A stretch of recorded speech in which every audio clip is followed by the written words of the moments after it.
Salut à toi, comment est-ce que tu vas aujourd'hui? Alors moi je suis pas à Paris, je suis chez ma copine à Metz.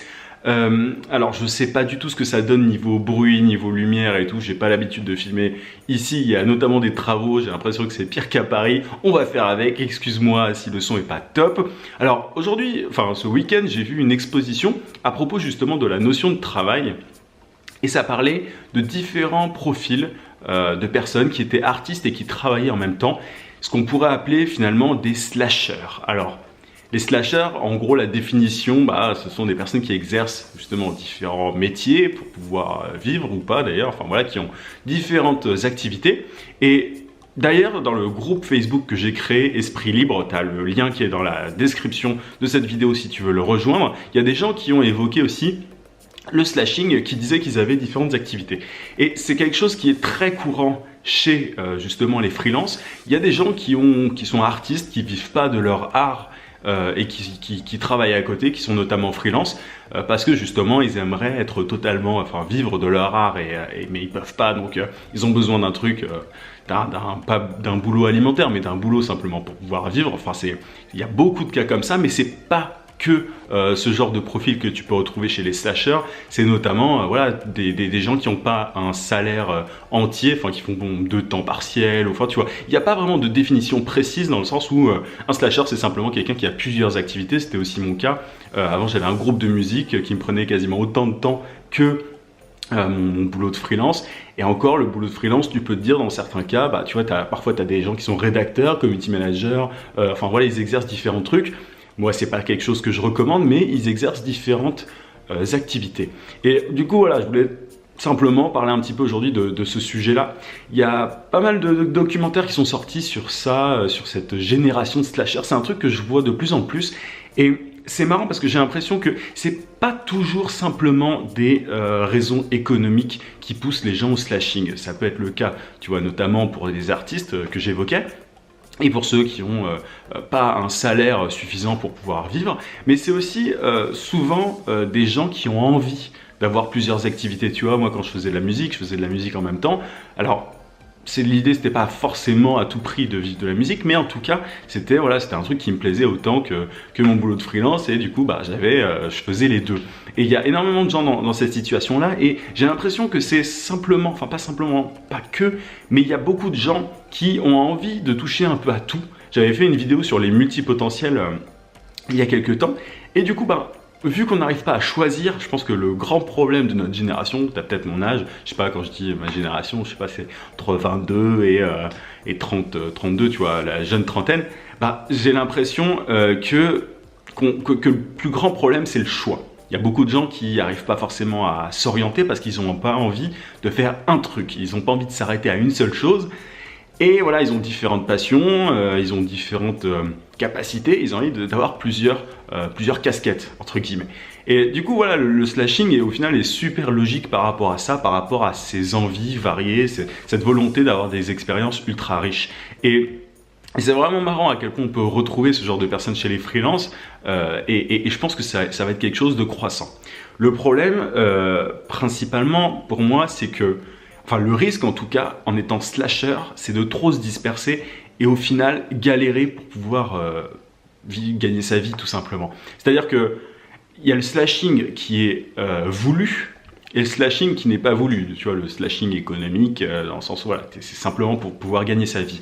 Quand c'est voulu et que c'est bien géré, c'est pas un problème. Mais il y a souvent un souci, c'est que pas mal de slashers segmentent finalement leur journée, et donc en différentes activités, et plus tu segmentes ta journée, et que tu as différentes activités, moins c'est facile de pouvoir être efficace dans chacune de ces activités, de gagner sa vie aussi dans chacune de ces activités. Moi je me rends compte par exemple, tu vois, que en faisant mes vidéos sur YouTube et mon travail de freelance, c'est faisable, mais par contre avec mon groupe de musique, c'était pas évident.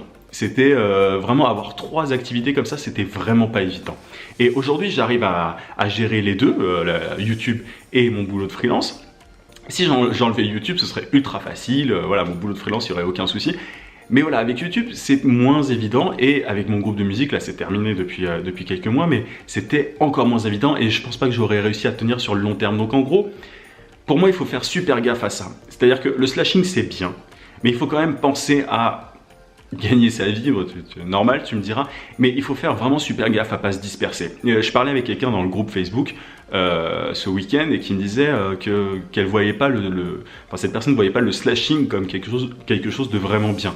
Dans le sens où voilà, elle s'éparpillait et ces 2 ou 3 activités de slashing, enfin de slasher en tant que slasher, ne lui permettait pas de bien gagner sa vie.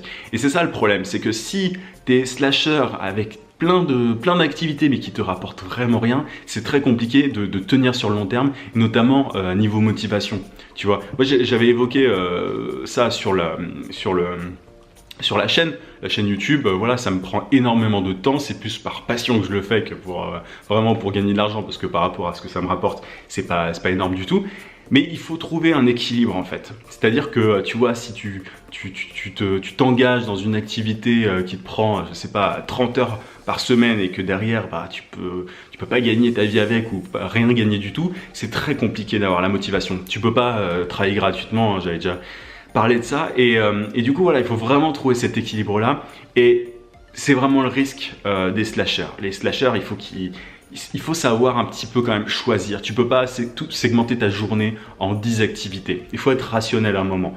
Si tu vois qu'un truc ne marche pas, tu l'arrêtes et tu fais autre chose. Enfin, parfois c'est mieux plutôt que d'enchaîner les activités. Tu vois, si tu as un truc qui marche pas, t'as pas mal de gens qui font ça, ils ont un truc qui marche pas, ils font un autre truc en même temps, cet autre truc en même temps, il marche pas autant qu'ils le voudraient, donc ils en font un troisième, etc. Et au final, ils sont en train ils sont pas super efficaces, quoi. Ils sont juste en train de perdre du temps.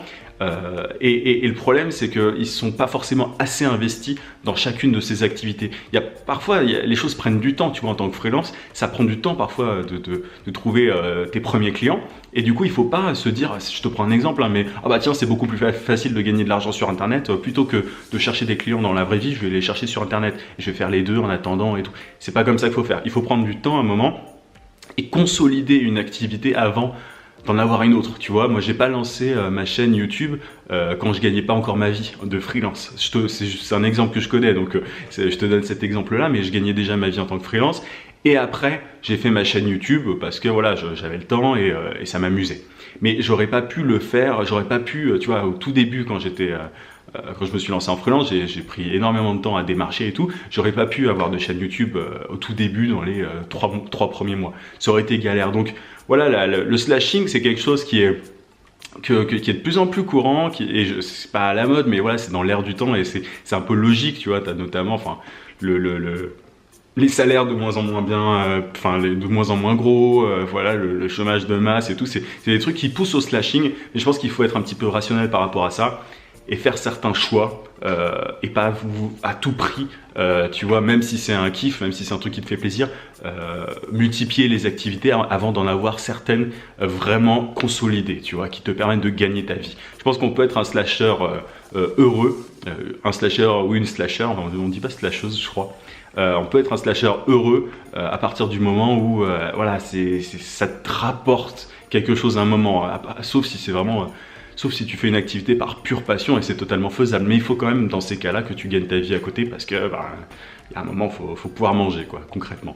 Donc voilà, je suis pas un expert du sujet pour le coup du slashing, mais c'est vrai que c'est un truc qui revient assez souvent et notamment chez les freelances, donc c'est un truc qui m'intéresse et je le suis moi aussi au final, donc ça te parlera peut-être comme sujet. N'hésite pas à me dire si toi aussi tu as plusieurs activités en plus du freelancing ou alors à l'intérieur même du freelancing, peut-être que tu exerces plusieurs trucs.